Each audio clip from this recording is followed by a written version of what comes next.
నమస్తే అండి, welcome back to our channel journey with Sai all tips. ఇంకా ఈరోజు వీడియోలో అండి చాలామంది కూడా బాధపడే ఒక విషయం ఏంటి అని అంటే అండి, డబ్బు అనేది బాగానే సంపాదిస్తున్నామక్క, ఆ డబ్బు అనేది చేతిలో అస్సలు నిలవడం లేదు, ఖర్చులు అనేవి మాకు ఎక్కువగా ఉన్నాయి, అనవసరమైన ఖర్చులక్క ఇవి, అసలు మనం ఊహించని ఖర్చులన్నీ కూడా వస్తూ ఉన్నాయి, ప్రతి నెల కూడా ఇలాంటి ఖర్చులతో డబ్బులు అనేవి ఖర్చు అయిపోతూనే ఉన్నాయి, కానీ పిల్లల గురించి మేము ఏమీ కూడా సేవింగ్స్ చేయలేకపోతున్నాము, అందుకోసం ఏదైనా పరిహారం ఉంటే చెప్పండి అక్క అని చెప్పి అంటూ ఉన్నారండి. నిజంగా ఇది అందరికీ ఉన్న సమస్యేనండి. కొంతమంది సేవింగ్స్ మనం చేసుకోగలుగుతాం, కొంతమంది అనుకున్నా సరే చేసుకోలేకపోతూ ఉంటాం సేవింగ్స్ అనేది.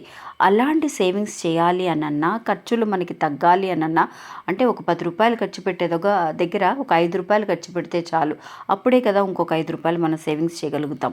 అలాంటి డబ్బు అనేది మిగిలాలి అని అంటే కనుక, అలా మిగిలి ఆటోమేటిక్గా మన ఆదాయం అనేది పెరగాలి అని అంటే ఒక మంచి టెక్నిక్ అనేది ఉందండి. ఈ టెక్నిక్ని మీరు ఉపయోగించి చూడండి, మంచి రిజల్ట్ అనేది కనిపిస్తుంది. ఇంకా ఆ టెక్నిక్ ఏంటో తెలుసుకోవడానికి ముందుగా మన ఛానల్ ఎవరైతే కనుక కొత్తగా చూస్తున్నారో వాళ్ళు ప్లీజ్ సబ్స్క్రైబ్ చేసుకోండి ఫ్రెండ్స్. మీకు వీడియో నచ్చితే కనుక ఒక చిన్న లైక్ చేసి మీ ఫ్రెండ్స్ కూడా షేర్ చేయండి. మీరు ఇంతవరకు కూడా ఎంతోమంది దగ్గర జ్యోతిష్యం చెప్పించుకొని అలసిపోయి ఉంటారు, కానీ నేను ఒక గురువు గారి గురించి తెలియజేస్తానండి. ఈ గురువు గారండి ఆదికొండ దేవత పూజారి సుబ్రహ్మణ్యరాజు గారు. ఈయన ఫోన్ నెంబర్ 9347293375. మాకు జీవితంలో ఎన్నో మార్పులను తీసుకొచ్చారండి ఈయన, అందువల్లే మీ అందరికీ కూడా తెలియజేస్తున్నాను.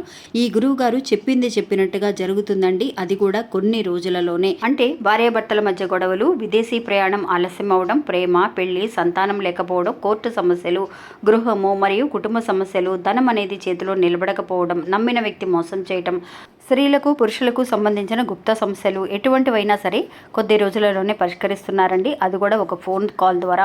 మీరు ఒకసారి ఆయనకి కాల్ చేసి చూడండి. ఇంకా వీడియోలోకి వెళదామండి. రోజు కూడా అండి మనకి ఎన్నో రకాలుగా డబ్బు అనేది మనం రొటేషన్ చేస్తూ ఉంటాం, అంటే ఏదో ఒక రకంగా ఖర్చు పెడుతూ ఉంటాం, ఇస్తూ ఉంటాం. మనకి డబ్బు అనేది ఎవరో ఒకళ్ళ దగ్గరని ఆదాయం మనం పొందుతూ ఉంటాం. అలాగా మనకి ఏదైనా సరే ఒక ఖర్చు అనేది ఖర్చు ఉంది, ఇది బయటికి వెళ్ళాలి, మనం ఖర్చు పెట్టాలి అని అనుకున్నప్పుడు, ఏదైనా ఒక సింపుల్ ఎగ్జాంపుల్ చెప్పాలి అంటే ఒక షాపింగ్కి వెళ్తామండి.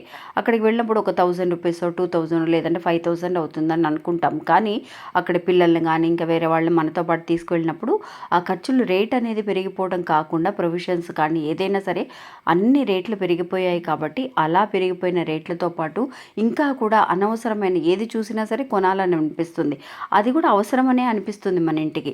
అలాంటి ఖర్చుల వల్ల 5000 అవ్వాల్సిన చోట మనకి 7000, 8000 అలాగా 2-3 వేలు ఖర్చు అనేది ఎక్కువైపోతూ ఉంటుంది. ఇంకా కూడా ఎక్స్పెన్సెస్గా ఎక్కువ ఖర్చు పెట్టే వాళ్ళు కూడా ఇంకా ఉన్నారు. అలాంటి ఖర్చులన్నీ కూడా మనం తగ్గించుకోవాలి అని అంటే కనుక, నిజంగా అది మంచి ఖర్చు అయితే పర్వాలేదండి. ఇలా అనవసరమైన ఖర్చులు కాకుండా, ఇంకా మనం ఏదైనా సొంత ఇల్లు కట్టుకోవడానికి ఖర్చు పెడుతున్నామనో, లేదంటే ఒక కారు కొనడానికి ఖర్చు పెడతానో మనం బాధపడాల్సిన అవసరం లేదు, హ్యాపీగా ఖర్చు పెడుతూ ఉంటాం. అదే మనకి హాస్పిటల్స్ ఖర్చులు, నెల కూడా ఏదో ఒక సిక్ అనేది రావటం, ఇంట్లో ఎవరో ఒకళ్ళు ఉంటూ ఉంటారు, వాళ్ళకి ఫీవర్ కానీ ఏదైనా సరే హాస్పిటల్కి వెళ్ళినప్పుడు ఖర్చులనే వస్తూ ఉంటాయండి. అలా వచ్చినప్పుడు వాళ్ళ హాస్పిటల్ బిల్లు చూస్తే మనం ఆశ్చర్యపోతాం. మన అనుకున్న బిల్ అనేది ఒక రకంగా ఉంటుంది, వాళ్ళు ఇచ్చే బిల్ అనేది ఒక రకంగా ఉంటుంది. ఆ టైంలో మన దగ్గర మనీ కూడా ఉండకపోవచ్చు. అయ్యో ఒక్కొక్కసారి అడ్మిట్ చేయాలంటారు, ట్రీట్మెంట్ తీసుకోవాలంటారు, అలాంటి వాటికి డబ్బు అనేది ఎక్కువ ఖర్చు అయిపోతూ ఉంటుందండి. అలాంటప్పుడు అండి మనం నిజంగా ఏది కూడా ఎలాంటి ఒక ఖర్చు వచ్చినా కూడా మనము ఎస్కేప్ అవ్వలేమండి. దాని నుంచి బయటికి రాలేం. ఖర్చులంటే తగ్గించుకోవచ్చు, కానీ ఈ ఖర్చు ఇంపార్టెంట్. ఒక హాస్పిటల్ ఖర్చు ఉందనుకోండి, అది ఖచ్చితంగా చూపించుకోవాలి, హాస్పిటల్కి వెళ్ళాలి, తప్పదు. అలాంటి ఒక నెగిటివ్ అయిన ఒక సిచ్యువేషన్ నుంచి మనం బయటికి రావాలి అని అంటే కనుక, మనీని కూడా మనం యూజ్ చేసే విధానం అనేది ఒకటి ఉందండి.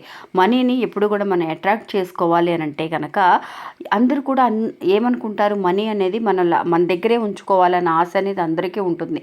అలా కాకుండా ఖర్చు మనకి ఏదైనా సరే ఎలాంటి ఒక ఖర్చు వచ్చినా కూడా మనం కొంచెం హ్యాపీగా మనీని బయటికి పంపించేటప్పుడు, అంటే మన ఇంట్లో ఆడపిల్లని కానీ లేదంటే ఎవరైనా సరే బయటికి వెళ్ళేటప్పుడు మనం ఏమంటాం, సరేమ్మా క్షేమంగా వెళ్ళి లాభంగా తిరిగి రండి అని అంటాం కదా.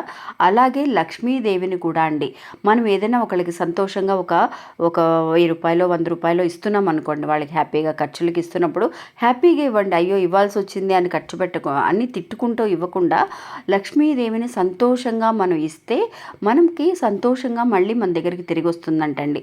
మనకి ఈ మాటని నేను ఈ మధ్య మా పెద్దవాళ్ళ దగ్గర నేను తెలుసుకున్నాననమాట. మా అమ్మమ్మ అంటూ ఉంటారు, ఈ చేసేదేదో చేస్తున్నావు కదా, నువ్వు వాళ్ళకి చక్కగా నవ్వుతూ ఇచ్చి పంపించు, వాళ్ళు సంతోషపడతారు, లక్ష్మీదేవి కూడా మళ్ళీ మన దగ్గరికి నవ్వుకుంటూ వస్తుంది అని చెప్పి. నిజంగా ఎలాంటి ఒక ఇది కూడా లేకుండా మనం చేసే ప్రతి పని కూడా అండి హ్యాపీగా చేయగలిగితే మనకి మనీ అనేది కూడా 10 రెట్లై వస్తుందండి. అలా మనీని రూపాయల రూపంలో కానీ, లేదంటే కనుక మీరు ఆన్లైన్లో ట్రాన్సాక్షన్ చేసినా కూడా మీరు అనుకోవాల్సిన మాట అనేది ఒకటి ఉందండి. ఏంటి అని అంటే, ఆ డబ్బులు ఇచ్చేటప్పుడు అమ్మ లక్ష్మీదేవితో మనం మాట్లాడుతున్నట్టుగా క్షేమంగా వెళ్ళి లాభంగా తిరిగి రా తల్లి అని. అంటే ఆ పని కంప్లీట్ అయిపోతే మనకి లాభం అనేది కనిపించి అమ్మవారు మళ్ళీ కూడా మన దగ్గరికి రావడానికి ఇష్టపడతారు. ఎప్పుడు కూడా మనం తిట్టుకుంటూనే ఎవరినైనా సరే మనం పంపిస్తే, మనుషుల్నే మనం అనుకోండి, ఎవరైనా ఒక వ్యక్తి వస్తారు, వాళ్ళని తిట్టానో బాధపడతానో పంపిస్తే వాళ్ళు మళ్ళీ మన దగ్గరికి రావాలని ఆలోచించరు కదా. అలాగే మనీ కూడా అంతే. అందువల్ల మనీని ఎప్పుడూ కూడా హ్యాపీగా ఉంచుకోండి. మన ఖర్చు పెట్టేటప్పుడు కానీ, ఏదైనా సరే, ఒక హోటల్కి వెళ్ళినప్పుడు మనం భోంచేసేటప్పుడు కానీ, వాళ్ళకి క్యాష్ రూపంలో ఇచ్చేటప్పుడు క్షేమంగా వెళ్ళి లాభంగా తిరిగిరా అని చెప్పి మనం మనసులో అనుకుంటే అమ్మవారు కూడా సంతోషిస్తారు, మన దగ్గరికి తిరిగి వస్తారంటండి. మీరు కూడా ఒకసారి ఉపయోగించి చూడండి, మీకు తెలుస్తుంది మనీ అనేది పెరుగుతుందా, ఖర్చులు అనేవి తగ్గుతున్నాయా లేదా అనేది. ఇంకా ఇది అండి ఈరోజు మన వీడియో. ఈ వీడియో కూడా మీ అందరికీ ఎంతో ఉపయోగపడుతుందని అనుకుంటున్నాను. నచ్చితే కనుక ఒక చిన్న లైక్ చేసి సపోర్ట్ చేయండి. నమస్తే.